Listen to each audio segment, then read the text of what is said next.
Ragging में कोई पकड़ा गया तो वो गया, बच्चा गया। लड़की किसी ने छेड़ी वो तो उसके माँ बाप भी गए तो वो भी गया है।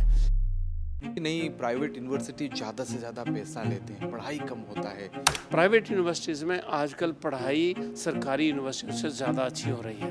तो ये पहले क्या होता है, यूनिवर्सिटी में फ़ाइन करते हैं, 200 रुपये फ़ाइन किया, अब थप्पड़ मारने का 200 करेंगे, वो 500 दे देता है, एक और मारने के लिए उसके पास हो जाता है। हमें बचपन से पता होता है कि जो प्रोफेसर होते हैं, जो वाइस चांसलर होते हैं, थोड़ा कड़क होते हैं, गाली करते हैं, बच्चे उनसे डरते हैं। आपसे बच्चे डरते हैं? रैगिंग में स्टूडेंट अकेला नहीं फंसेगा। अगर मुझे ये पता चले कि फलाने टीचर ने क्लास में वो चुपके से बाहर आ गया, रैगिंग करने दिया, तो वो टीचर नौकरी गवा देगा। And I mean it. Marks have no value. Pass बच्चा होना चाहिए। मेरे पास ऐसे बहुत सारे बच्चे हैं जो फर्स्ट डिविजनर नहीं है, सेकंड डिवीजन से नीचे हैं, लेकिन वो बहुत सक्सेसफुल है। ये जो बदमाश बच्चे होते हैं ना, ये देखना पड़ता है कि ये क्यों बदमाश हैं। मेरी ओर से बच्चों को पूरी खुली छूट है, और बल्कि ऐसा भी होता है, बाहर लोग बोलते हैं कोई नहीं, मैंने में चुपके से कभी हो तो मेरे को कहीं भी पकड़ सकते हैं। स्टूडेंट तू तेरा काम हो गया, जा तेरे बाप को बोलूँ ये प्रॉब्लम है, क्योंकि मुझे यहाँ माहौल बिल्कुल शांत चाहिए। आपण जेतेबेले शिक्षा को आहरण करेंगे, अर्थात पाठ पढ़े, केवल पाठ पढ़ी कि डिग्री हासिल करेंगे ना जीवन में किसी बनने को चाहती। आम जो श्री श्री विश्वविद्यालय के आसिलु, एठी कोण अनुकोण जो बुलिलु, पाठ को आउ टिके निजर भली भाविलु।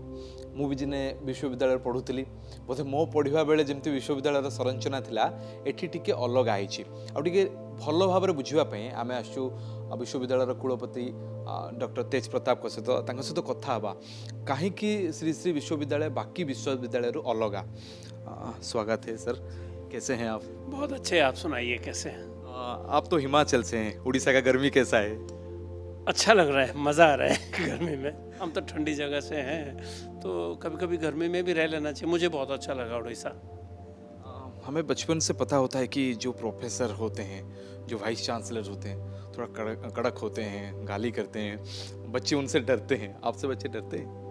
बिल्कुल भी नहीं। आपने पूछ के देख लेना, बच्चों को बोलते हैं सबसे अच्छा दोस्त अगर है तो वो वीसी है, क्योंकि वो तो वैसे बात करता है। मेरे लिए जो बच्चे हैं, आपने ठीक कहा, जो मास्टर की तरह वो करते हैं, जो वाइस चांसलर मास्टर रहे होते हैं उनमें वो अंश होता है। मैं कभी मास्टर नहीं रहा हूँ, इसलिए मेरे को वो अपने छोटे भाई और छोटे बच्चे नहीं होते, भतीजे, वैसे लगते हैं। तो इसलिए मेरे को गुस्सा नहीं आता, मैं बच्चों को हंसाता हूँ। कभी झाड़ा हो, कभी किसी को वो किया, ऐसा कभी नहीं हुआ। जब विश्वविद्यालय बन रही हैं, प्राइवेट विश्वविद्यालय हैं और गवर्नमेंट का बहुत सारे यूनिवर्सिटीज़ हैं, तो एक कहते हैं कि नहीं, प्राइवेट यूनिवर्सिटी ज़्यादा से ज़्यादा पैसा लेते हैं, पढ़ाई कम होता है।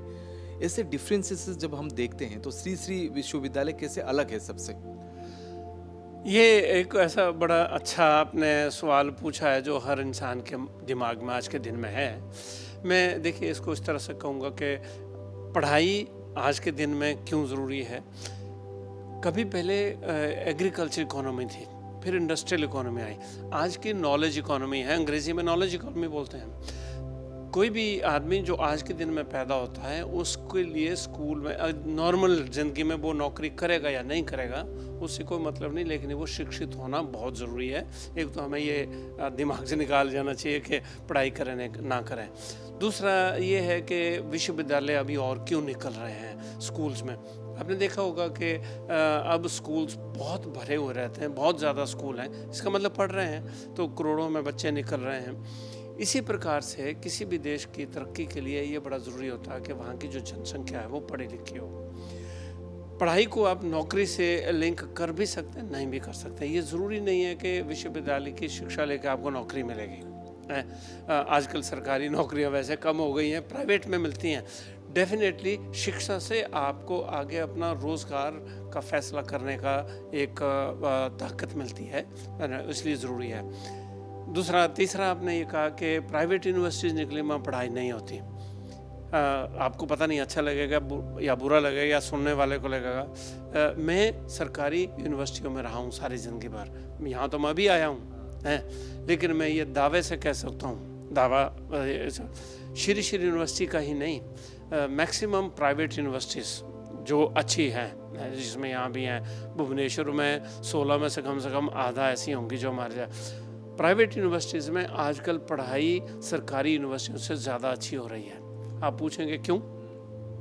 क्योंकि प्राइवेट यूनिवर्सिटी रूल एक ही है, यूनिवर्सिटी ग्रांट्स कमीशन। हम लोग कानून से डरते हैं, नहीं तो वो हमारे को डी-रिकॉग्नाइज करेंगे। तो हमारे जितने पढ़ाने वाले हैं ना, आज भी आप देखेंगे कि श्री यूनिवर्सिटी में 240 टीचर हैं, फैकल्टी। अच्छा। और आप यहीं उड़ीसा में जाके पुरानी यूनिवर्सिटी देखें अच्छी, जहाँ 700 पोस्टें होंगी ना, वहाँ आपको 170 लोग भी नहीं मिलेंगे पूरे।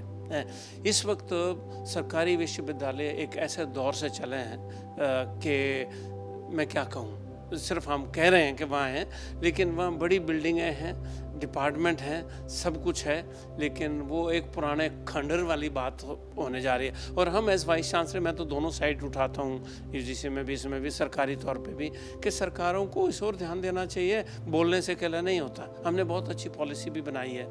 वो एजुकेशन पॉलिसी जो बनी है, नेशनल एजुकेशन पॉलिसी, उसका डर और फ़ायदा हमने उठा। डर ये कि भाई वो तो इम्प्लीमेंट करनी पड़ेगी, हमने कर ली, उसका फ़ायदा भी हमें हो रहा है। मैं देख रहा हूँ कि इसलिए पढ़ाई के हिसाब से आजकल प्राइवेट यूनिवर्सिटीज़, हमारे यहाँ इतनी शांति है, श्री यूनिवर्सिटी हम दूसरों से अलग है। देख रहा था सर, जब मैं एक कोने से दूसरे कोने, एक कोने से एक छोरे से दूसरे छोर की तरफ जब जा रहा था, तो देखा कि हर एक जगह पे हरियाली है, एक शांति मिलता है, जैसे कि गुरुजी जैसे कहते हैं ना, शांति निकेतन टाइप माहौल रखा है। वो उसके कारण है। देखिए, अगर ये यूनिवर्सिटी किसी लाला ने खोली होती तो यहाँ पर सब सीमेंट लगे बड़ी बड़ी बिल्डिंगें होती हैं, और सरकार की होती तो बात दूसरी होती। एक संत बाबा ने विश्वविद्यालय खोला, श्री रविशंकर जी ने विश्वविद्यालय खोला समाज की सेवा करने के लिए। मुझे जो यहाँ पर अच्छा लगा, मैं इसलिए कह सकता हूँ कि मैं कंपेयर करता हूँ, मैं उधर था तब कह रहा हूँ, जो कुछ यहाँ पैसा कमाते हैं वो तो हम यहीं लगाते हैं। वो उल्टा अगर उनके पास हो तो वो देते हैं, वो बोला भाई मेरी तरफ से तुम अच्छा बिल्डिंग बनानी है, वो दें, बाकी तभी तो हम इतने टीचर लगा पाए। मतलब यहाँ से जो कुछ भी फायदा मिलता है, सरल भाषा में समझ सके, जो हम कमाते हैं वो तो यहीं लगता है। लेकिन बिल्डिंग बनाने के लिए दे दे, आप ये बोल रहे थे यार तुम कब तक पालना पड़ेगा तुम्हारे को, है तो उसका एक फ़ायदा होता है ना। उन्होंने बोला विश्वविद्यालय लोगों की सेवा के लिए मैंने सेटअप किया है, मेरा एक विजन है, मेरे लिए एक निर्देश है कि आपने एक अच्छा विश्वविद्यालय बनाना है। इतना ही बोलते हैं, वो ज़्यादा नहीं बोलते हैं। तो अच्छे में क्या क्या आता है कि वो अपने आप चले, लेकिन वो विश्व विख्यात बने। विश्व विख्यात बनने के लिए कुछ हमें एक्स्ट्रा सोचना पड़ता, हम चलें। आपने कहा था शांति है, वो कारण है इस यूनिवर्सिटी में और बाकियों में। ये फ़र्क है कि बाकी का गए, आपने एडमिशन ली और आपको फिक्र होती है कि मैं ये सब्जेक्ट पढ़ूँ, मुझे नौकरी करनी है। या हम आते ही सबसे पहले उनसे, बच्चे आजकल जब स्कूल से आते हैं ना, तो जो हालात वहाँ हैं, तो एक पढ़ाई का और दूसरा एक मेरा क्या होगा, मुझे पढ़ना क्या है। तो बच्चों में 90% बच्चों में एक परेशानी का सबब होता है जो आते हैं, या वो दुनिया की चक्कर, एक साइड तो फ़ोन ने ख़राब कर रखा है, मुझे ये बनना वो। तो जब इस ढंग से बच्चा आता है, उनको सबसे पहले ध्यान करवाते हैं, भाषणबाजी कोई नहीं, उनसे जब ध्यान करवा के, तो उसमें 20% बच्चे तो बाकायदा संत टाइप होते हैं कि अच्छा मुझे शांति। उसका एक ही फ़ायदा होता है कि बंदा अंदर झांकना शुरू करता है कि अच्छा क्या संभव है, मेरी कैपेबिलिटी का, मुझे कैसे जीना है। ये सवाल के ऊपर मेरा था सर कि बाकी विश्वविद्यालय में जब हम देखते हैं, स्पेशली इन प्राइवेट यूनिवर्सिटीज़, जब देखते हैं कि बच्चे कैसे होंगे, थोड़ा लड़ाकू टाइप के होंगे। ये सही था बात में। आपको देश के बारे में पता होगा। हाँ, तो एक ज़बरदस्त बीमारी है विश्वविद्यालयों में कि जो बच्चे आ रहे हैं, एडमिशन हो रही है, और जो टीचर है उनको पढ़ाने का मार्क्स दिए नहीं दिए, बाकी एक बड़ा अजीब जैसा माहौल है सभी जगह विश्वविद्यालयों में। क्योंकि मैं 2001 से वाइस चांसलर रहा हूँ, मेरी छठी वो है, मुझे रखा इसलिए है कि आपको तो सारा पता है। तो उसको देखते हुए मैं यहाँ देखता हूँ, मुझे बड़ा अच्छा लगता है यहाँ इस हिसाब से कि ये दूसरों से अलग है। जैसे मैंने कहा बच्चों के लिए यहाँ पर उस ढंग की चकाचौंध में हम बच्चों को नहीं डालते हैं। हम मेरी और अपने साथियों के साथ ये कोशिश होती है कि हम एक इस ढंग की शांति दे दें बच्चों को कि जो शांति से रहना चाहें वो तो रहें ही। एक तो पहले 15 दिन ये, उसके बाद महीना भर रहता, उसके बाद यहाँ पर हर रोज़ 12:30 बजे से 2 बजे तक 12:30 से 1 बजे तक यूनिवर्सिटी क्लासेस नहीं लगती, आपको नहीं, दोपहर के समय। मेडिटेशन के लिए। अच्छा, मेडिटेशन के लिए। उसी क्लास में बैठेंगे, वो टीचर करवाएगा। अब आप ये कहेंगे कि सारे ही करते हैं, नहीं करते हैं। देखिए, हमारा काम एक अपॉर्चुनिटी देना है, माहौल। अब उसमें 50% भी करेंगे तो मैं बहुत खुश हूँगा। बाकी के 20% ऐसे भी होते हो क्लास में ही नहीं आते, उनको एक गिल्टी फीलिंग होती है कि यार हमने पकौड़ा है इससे, है ना। तो वो कम से कम वो बदमाश अगर हैं तो वो शांत रहते हैं कि यार एक तो हम वैसे ही, तो उनकी वो लेजिटिमेसी नहीं कि हम दादा हैं। यहाँ दादे वो हैं जो उस टाइप के बच्चे हैं, वो अपने उसमें लगे हुए हैं। मेडिटेशन के साथ साथ फिर उनको ये होता है, मेरे पास आ जाते हैं, सर कुछ मज़ा नहीं आ रहा है, हमें ये करने दो, वो करने दो। मतलब जाओ कर लो, मेरी ओर से बच्चों को पूरी खुली छूट है। और बल्कि ऐसा भी होता है, बाहर वो बोलते हैं कोई नहीं माने, मैं चुपके से कभी हो तो मेरे को कहीं भी पकड़ सकते हो। सिर्फ 2 कंडीशंस हैं। एक, रैगिंग में कोई पकड़ा गया तो वो गया, बच्चा गया। लड़की किसी ने छेड़ी, वो तो उसके माँ बाप भी गए तो वो भी गया है। एक शैक्षिक वातावरण भी मिलता है कि हम लाइक ए जेंटलमैन कैसे बने। जेंटलमैन कैसा, जेंटलमैन आदमी दिल से बनता, कपड़े से तो नहीं बनता। ये भी आपको जानना ज़रूरी है कि ये चीज़ें सिर्फ बोलने से नहीं होती। जैसे सेक्सुअल हरासमेंट का वो होता है यूनिवर्सिटियों में, मैंने पहले दिन से कहा कि मेरा ज़ीरो टॉलरेंस का सिस्टम है।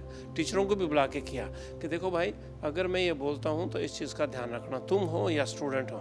रैगिंग में स्टूडेंट के लिए नहीं फंसेगा। अगर मुझे ये पता चले कि फलाने टीचर ने क्लास में वो चुपके से बाहर आ गया, रैगिंग करने दिया, तो वो टीचर नौकरी गवा देगा। And I mean it, strictly देखने में मैं ऐसा ही रहता हूँ, एंड आई मीन इट। और मैंने निकाले भी हैं, ऐसी बात नहीं। बुलाना, मैं उनको बोलता हूँ भाई तुम्हारे को मैं डिसमिस करूँ जो आगे नौकरी में मुश्किल हो गया, या तुम रिज़ाइन दोगे, इसी टेबल पे बैठ के उसी वक्त अभी दे दो रिज़ाइन। यहाँ से बाहर जाने से आपको मौका नहीं मिलेगा।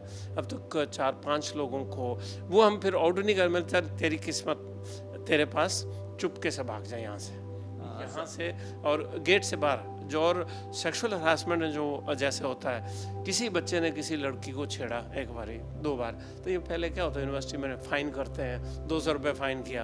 अब थप्पड़ मारने का 200 करेंगे, वो 500 दे देता है, एक और मारने के लिए उसके पास हो जाता है। हमारा सीधा फार्मूला, बच्चे को बुलाता हूँ, देख एम्प्लॉयज़ भी, टीचर भी, अगर क्लास में ऐसा किया तो लड़कियां चुपके से मेरे को बताने आती हैं। मैंने कहा तुम बड़े आराम से बता सकते हो मेरे को, आपके पास आ सकते हैं, एसेसिबिलिटी है पूरी तरीके से, तभी एक्शन होता है। उनको पता है, वो चुपके से आगे सर ऐसे ऐसे हो रहा है, और फिर मैं टीचर को नहीं पूछता, फिर तो मैं सीधे बुला के, स्टूडेंट तू तेरा काम हो गया, जा तेरे बाप को बोलूँ ये प्रॉब्लम है। क्योंकि मुझे यहाँ माहौल बिल्कुल शांत चाहिए। ये कारण है कि हमारे यहाँ जो माहौल है, एम्प्लॉयज़ में भी, टीचर्स में भी एक पूरा डर है, शांति से रहो, खुशी से रहो, कोई प्रॉब्लम नहीं। उसमें अगर किसी की भी थोड़ी सी नीयत ख़राब हो तो घटना नहीं होने देता, नीयत पे ही पकड़ के बाहर। सारू को देखी पारे जे जो कहते प्रथम रू एत स्ट्रिक्ट नुह कि भितरिया बहुत स्ट्रिक्ट। सर एक सवाल मन में आता है, मैं भी जब कॉलेज में पढ़ता था, मार्क की बहुत दिक्कत होती थी, कितना मार्क मुझे लाना है, 90% लाना है तभी नौकरी मिलेगी, नहीं तो नहीं मिलेगा, ये सब दिक्कत। यहाँ वो दिक्कत सब खत्म हो रही है, स्किल बेस्ड एजुकेशन मिल रहा है बच्चों को। देखिए वो सब्जेक्ट के ऊपर होता है, मार्क्स के जहाँ तक है आजकल वाकई वो होड़ है। आने वाले अभी जो वक्त चला है ना, मेरा टाइम या आपका टाइम ज़रूर है सर, आपका कम, हमारा टाइम तो था ही नंबरों पे, नंबर नहीं आए तो नौकरी नहीं मिलेगी। आपका टाइम पे थोड़ा है, लेकिन आने वाले दिनों में इसका जो मीनिंग है वो ख़त्म हो गया है। अब आगे आने वाले पर ये है कि आप कितना ज्ञान प्राप्त किए हुए हैं। Marks have no value, pass बच्चा होना चाहिए। मेरे पास ऐसे बहुत सारे बच्चे हैं जो फर्स्ट डिविजनर नहीं है, सेकंड डिवीजन से नीचे हैं, लेकिन वो बहुत सक्सेसफुल है आफ्टर एजुकेशन। हाँ बिल्कुल, आफ्टर एजुकेशन नहीं, बदमाश बच्चे क्लास में नहीं जाते। ये जो बदमाश बच्चे होते हैं ना, ये देखना पड़ता है कि ये क्यों बदमाश हैं। तो ये बहुत अच्छे भी होते हैं। वो टीचर नहीं देख पाए तो वाइस चांसलर का काम होता है कि यूनिवर्सिटी में नज़र रखे। मैं किसी को इसलिए यूनिवर्सिटी से नहीं कहा, जैसे यहाँ भी होता है, बच्चों की वो नहीं हाजिरी ना पूरी होती है, उनको एग्ज़ाम में नहीं बैठने देते, तो वो आ जाते हैं, सर बैठने नहीं दिया। नॉर्मली वीसी से कहता है ठीक है तुम बदमाश थे जाओ, नहीं, मैं उनको बिठाता हूँ, हाँ क्यों नहीं बैठता तो क्लास में, सर ऐसे है। ये बहुत अच्छे बच्चे भी क्लास में नहीं जाते हैं, क्योंकि वो बोलते हैं सर जो टीचर ने पढ़ाना वो तो मेरे को पहले ही आता। आजकल लैपटॉप के चक्कर में ऐसा है। ये जो नई जनरेशन है इसमें दोनों तरह के बच्चे हैं। कुछ तो ऐसे हैं माँ बाप अच्छे हैं, विश्वविद्यालय घूमने आए हैं, ज्ञान करना है, तो फिर उतना ही सही पैसा तो उनका बाप दे रहा है यार, पास होना तो डिज़र्व करते हैं ना। इसलिए मेरा मैसेज टीचर्स को ये होता है, किसी को इसलिए फेल मत करो कि तुम फेल हुए हो। कभी कई टीचरों का ये होता है कि हमारा टाइम पे ऐसा होता था, हम फेल हुए थे तो हम इनको भी करेंगे। मैंने कहा ये तुम्हें सज़ा मिलेगी स्टूडेंट की। स्टूडेंट क्लास में आता है, बैठता है, सुनता है, तो वो डिज़र्व करता है कि वो पास हो। उसको मैं उसको दूसरी तरह से देखता हूँ। उसके ऊपर जो अच्छा निकलता है वो उसके अपने ज्ञान से डिज़र्व करता है। अगर कोई क्लास में नहीं गया, वो रेयर केसेस है, वो अपने आप ही हम मेरे पास पहुँचेंगे। उनको क्लास में नहीं बैठने देते, एग्ज़ाम में नहीं बैठने देते, उनको हम फिर छांट के देखते हैं। ऐसे बच्चे मैं देखता हूँ कि क्यों नहीं गया है, जो तो वाकई बदमाश हो, मेरे तू आज भी गया कल भी गया, क्यों माँ बाप के पैसे ख़राब करे, चला जा। जो रियली अच्छे बच्चे हैं ऐसे मुझे बड़ी खुशी है कि मैं ऐसे लोगों को छांट के उनको एग्ज़ाम में बैठने के लिए इनकरेज करता हूँ, बैठाता हूँ, और वो ज़िंदगी में अच्छे भी निकल रहे हैं, बहुत अच्छे। आखिरी सवाल सर आपसे, गुरुजी की कौन सी बात बच्चों को सुनना चाहिए, मानना चाहिए, ज़िंदगी में आगे लेना चाहिए? देखिए गुरुदेव का एक जो सबसे अच्छी चीज़ है ना, वो आर्ट ऑफ लिविंग नाम से, वो किसी एक पर्टिकुलर विचारधारा को नहीं आगे कर रहे हैं। उनकी सबसे अच्छी चीज़ है जो सबसे पहले हम सिखाते हैं कि अपने मन को शांत करके, अंदर वाले इंसान को करके, उसमें कूल रह के जितनी आप अपने ज्ञान को बढ़ा सकते हैं वो करो। जो वो उनकी क्रियाएं हैं, शब्द बाणी ये नहीं, क्रियाएं करके जो शांति आपको मिलती है, उसके बाद जो काम करते हैं, मैक्सिमम बच्चे उसी से प्रभावित हुए हैं भी। कि ऐसे भी बच्चियां, ज़्यादातर बच्चियों को बहुत परेशानी है, जो आजकल बोलते हैं ना, नया वर्ड निकाला है डिप्रेशन को। बच्चियां बोलती सर हफ्ते में हम ज़रा 3 दिन लो में जाते हैं, 2 दिन हाई में। मुझे पहले पता ही नहीं चला लो हाई में क्या होता है, कि सर लोज में जाते थे। मैंने अब लोज में क्या होता है, जब तो बुलाया, मैं जब उनको बोला इसमें जाओ, कि सर सडनली प्रैक्टिकली बता रहा हूँ आपको, जब इसमें जाते हैं कि सर मेरा वो लोज में जाना दूर इसलिए कि मुझे समझ आया कि मैं हूँ, मुझे अपने आप को करना कूल, कैसे अपने आप को ध्यान करने के बाद। अच्छा, उनका ध्यान भी नहीं है, ये एक प्रैक्टिकल सिस्टम है। ध्यान तो बाद में आता है। आपको फिजिकल एक्सरसाइज भी नहीं करनी है, सांसों की एक्सरसाइज से ही आप अपने आप को ठीक कर सकते हैं। पहला तो हम वही सिखाते हैं, दैट्स वंडरफुल। उसके बाद प्रोफेसर तेज प्रताप कहते जेपरी जे मन को शांत रखा पड़ो, आपको किसी शिखापी, जीवन में किसी जानापी, आ जीवन में गोटे भल मनीष होगापी मन को शांत रखु, सबकि ठीक हो।